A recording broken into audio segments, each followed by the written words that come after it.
8 h du matin, c'est l'heure du briefing. D'un côté, les personnels des remontées mécaniques, de l'autre, à l'extérieur, les hommes du groupe montagne des sapeurs-pompiers de Haute-Savoie.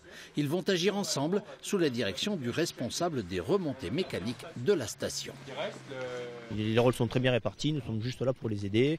Voilà, et en général, donc, ils ont déjà préétabli leur plan d'évacuation et ils nous donnent une portion à évacuer, alors soit en terrestre, soit en accès à terrestre, soit parfois en hélico. À 9 h 30, les 80 bénévoles venus des environs prennent place à bord du télésiège de la Croix. À 10 h, c'est la panne, il faut évacuer. Les secouristes découvrent alors que plusieurs personnes se trouvent sur des fauteuils ski spécialement conçus pour les personnes à mobilité réduite. On a des procédures qui ont été validées par le BDARM, ce qu'on appelle, et derrière, il faut les appliquer couramment. Oui. Mais il n'y en a pas deux qui s'évacuent de la même manière. Donc c'est toujours un stress supplémentaire. Chaque sauveteur passe une mise à niveau au niveau PMR, ce qu'on appelle tous ces matériels.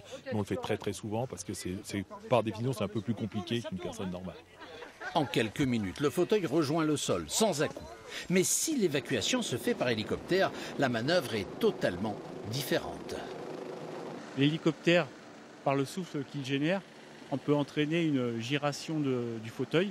Et c'est pour cela que nous évacuons la personne seule. Il faut donc placer la culotte autour d'elle. Et c'est un peu plus long, un peu plus compliqué. C'est pour ça qu'on met un peu plus de temps. Et puis en plus, on prend des précautions qui sont nécessaires. 12 h, fin de l'exercice. Plus de 120 personnes y ont participé. En remerciement, elles sont invitées par la station à partager une tartiflette bien chaude.